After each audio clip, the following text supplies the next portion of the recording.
Muito bem, pessoal, bem-vindos a mais uma aula. E essa aula trata de um assunto importantíssimo que é relacionado a pessoas.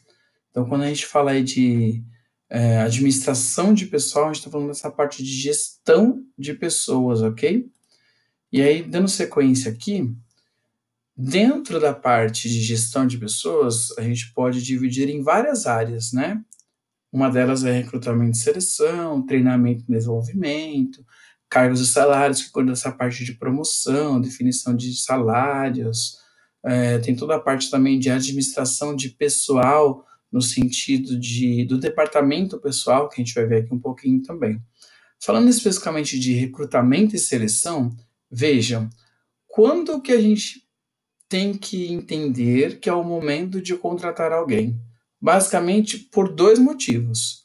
Ou eu preciso aumentar o meu quadro de funcionários, porque não os funcionários não estão dando conta, né? Talvez por excesso de produção, ou realmente, de repente, tem um produto novo, quer lançar um produto novo, né? E aí precisa de mais mão de obra, ou por substituição de funcionários. De repente, eu demiti alguém ou alguém pediu demissão e aí eu preciso substituir essa posição, esse cargo.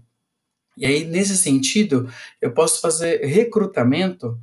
Primeiro, que seria recrutamento, né? É esse processo de atrair as pessoas. Então, eu vou divulgar as vagas na intenção de chamar pessoas para participar desse processo seletivo, ok? Então, recrutamento é a atração, que pode ocorrer de três formas: internamente, dentro da empresa. Aí tem as vantagens e as desvantagens, né? Porque se for recrutamento interno, as pessoas já conhecem a cultura da empresa, então já sabe como lidar, por exemplo, em algumas áreas específicas, mas em contrapartida, de repente, as pessoas não têm tanto engajamento assim, né, para de fato se desenvolver. O recrutamento externo eu faço com candidatos de fora da empresa, e aí, nesse sentido, os candidatos não têm conhecimento, né, da cultura da empresa, mas em contrapartida eles talvez se empenhem melhor para participar do processo seletivo. E aí também tem o recrutamento misto, que acontece com candidatos tanto de dentro da empresa quanto de fora. E aí, nesse sentido, talvez seja uma forma mais justa, porque aí os candidatos conseguem competir de uma maneira melhor, gera maior motivação até para os candidatos de dentro da empresa, né? Nesse sentido de se desenvolverem, de procurar evolução na parte profissional. Dentro do processo seletivo, a gente viu a primeira parte, que é o recrutamento, e aí tem o processo de seleção, que é o momento que eu vou escolher os candidatos. E para fazer isso, eu tenho três técnicas que são importantíssimas. A entrevista, que é aquela coisa mais pessoal, onde eu consigo dialogar, onde eu consigo verificar informações mais pontuais do candidato, né, de acordo com o currículo. Tem os testes de seleção, que é para situações específicas, né, para verificar conhecimentos, né, específicos, né, por exemplo, o Excel, ou até testes psicológicos, né, para verificar características de comportamento.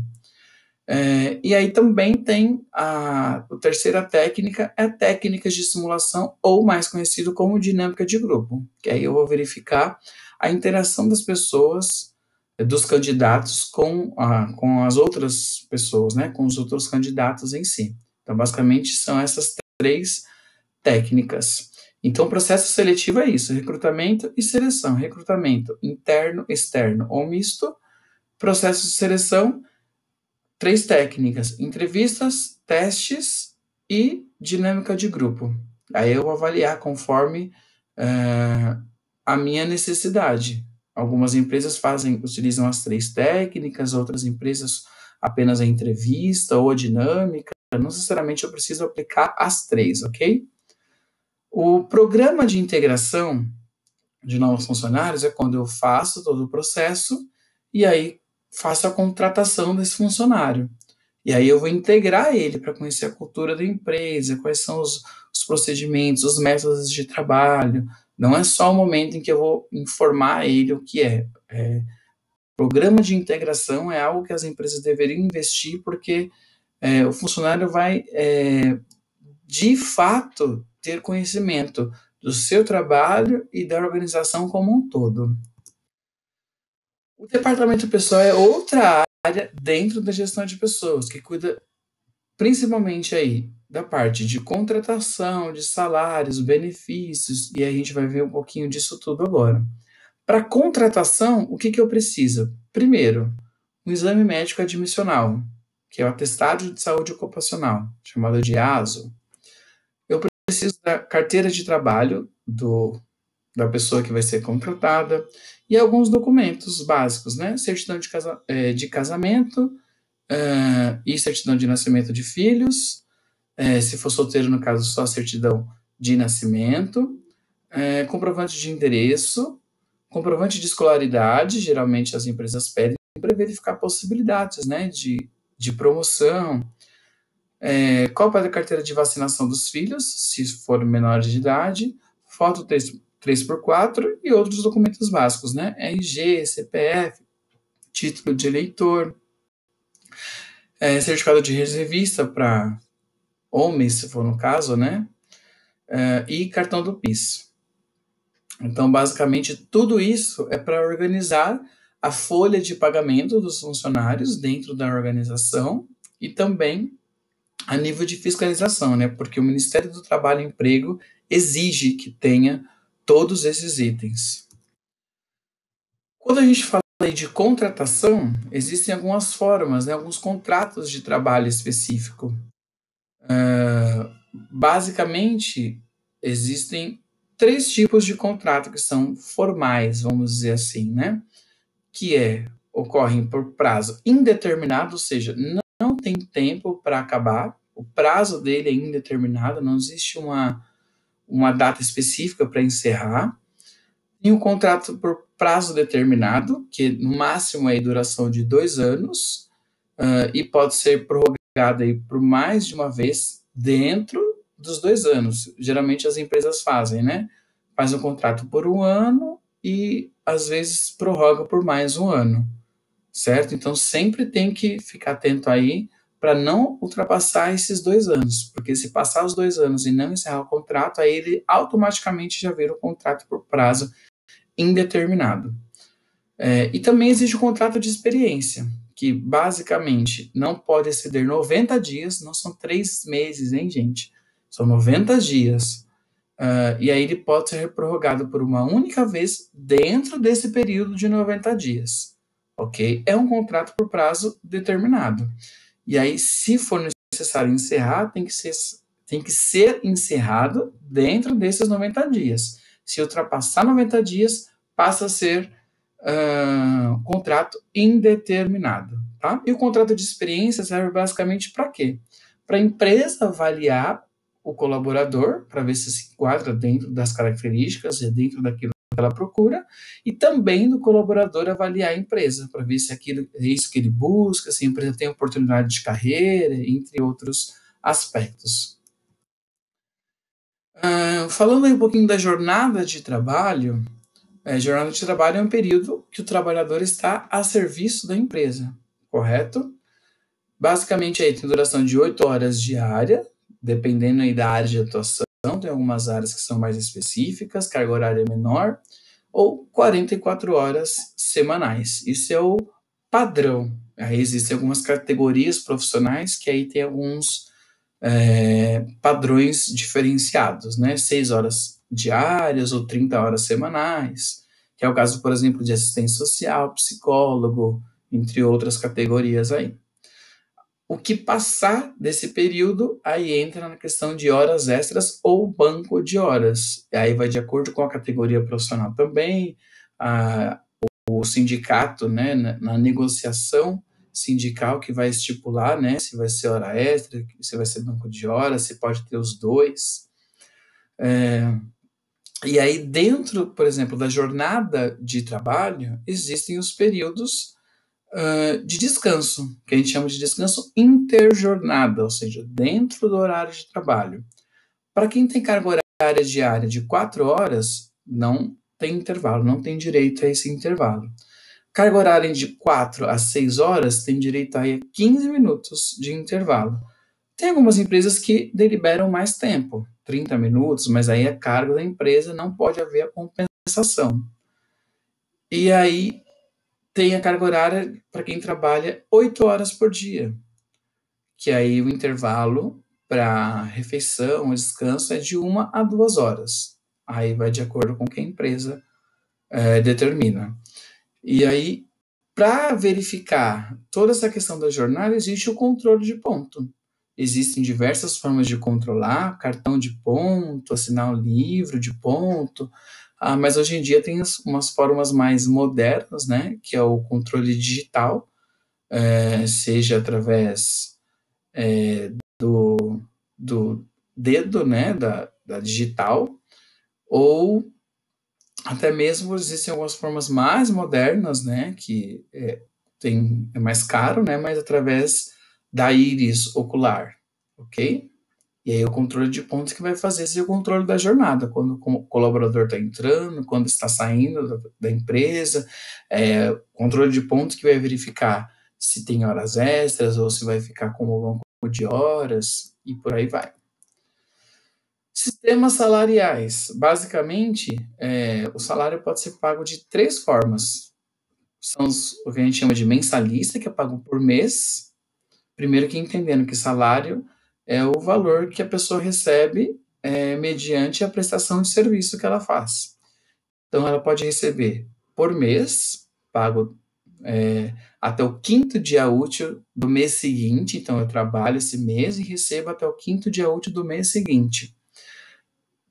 Posso receber por hora, que é o pagamento da mesma forma, o 5º dia útil do mês seguinte, ou o salário que a gente chama peça, né? Ou seja, eu pego um trabalho específico, vou elaborar, por exemplo, eu como professor vou elaborar uma apostila, então vou receber por aquele material entregue, a peça entregue, ok?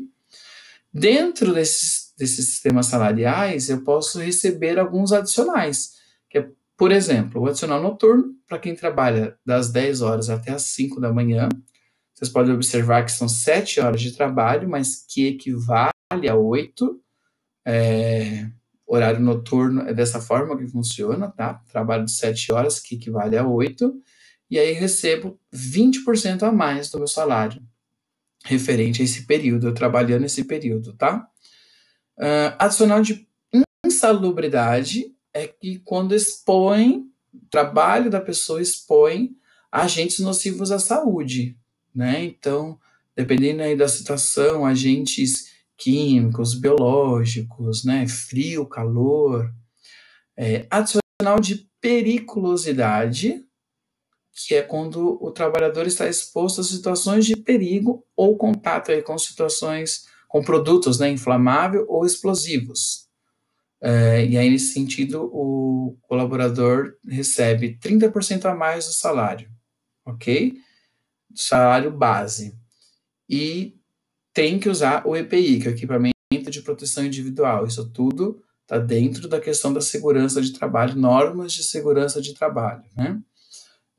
No insalubridade, ele recebe um adicional também de 10%, 20% ou 40%, sempre referente ao salário mínimo, ok? E isso vai depender do nível de insalubridade, né? Que pode ser mínimo, médio ou máximo, nível de exposição. Benefícios do trabalhador. Basicamente, tem os benefícios que são obrigatórios e não obrigatórios.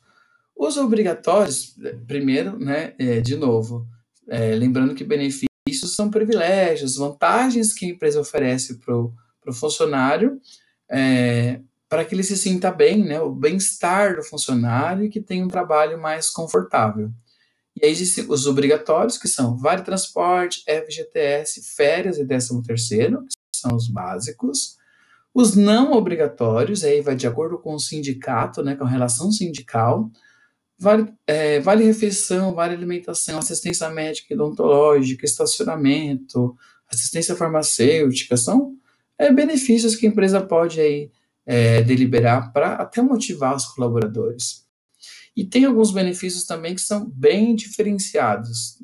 Home office, bolsas para cursos, né, faculdade, cursos específicos, treinamentos, o day off, que pode acontecer em época de data de aniversário, né, onde o colaborador folga no seu dia de aniversário, happy hour, que é aquela coisa mais descontraída, né, com os colaboradores, sala de jogo, vale cultura, entre outras coisas, né? Então, esses são os benefícios. E aí, dentro desse sistema todo de gestão de pessoas, uma coisa que é função do departamento pessoal também, que cuida da rescisão contratual. Ou seja, quando a gente tem um processo de demissão, então tem um processo aí admissional.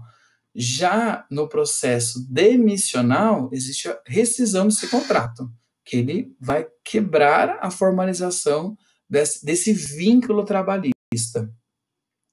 E que basicamente pode acontecer, existem algumas formas, né? Algumas formas de desligamento. Ele pode acontecer por iniciativa do empregador, ou seja, da empresa, que pode ser ainda sem justa causa, ou seja, não existe um motivo, simplesmente a empresa não quer contar mais com o seu funcionário. É claro, existe um motivo, né, mas a empresa não precisa necessariamente justificar esse motivo, e existe o por justa causa, que aí são atos mais graves, né, atos de disciplina, insubordinação, abandono de emprego, embriaguez, pode dar justa causa, e outras questões que pode ser até crime, né? E também o desligamento pode acontecer por iniciativa do empregado, né, quando ele pede demissão. E aí, nesse caso, tanto por uma parte, tanto por outra, tem a questão do aviso prévio, que geralmente é de 30 dias, dependendo aí do tempo de trabalho, né? Para que serve o aviso prévio? Se a empresa manda o colaborador embora, é o tempo que ele tem para procurar outra oportunidade. Ou, se o funcionário pede demissão, é o tempo que a empresa tem para procurar alguém para substituir esse funcionário. Então, para isso que serve o aviso prévio. Estou avisando previamente que eu não quero contar mais com você ou que eu não quero mais continuar nessa empresa. Ok? E aí ele pode ser trabalhado ou indenizado, ou seja, a empresa ou o funcionário decide se quer trabalhar ou se quer, o funcionário, no caso, pagar para a empresa ou a empresa pagar para o funcionário sem ele trabalhar, ou seja, ele não trabalha, mesmo assim recebe por isso. Ou ele não trabalha e paga para a empresa. Então é isso, gente. Muito obrigado e até a próxima.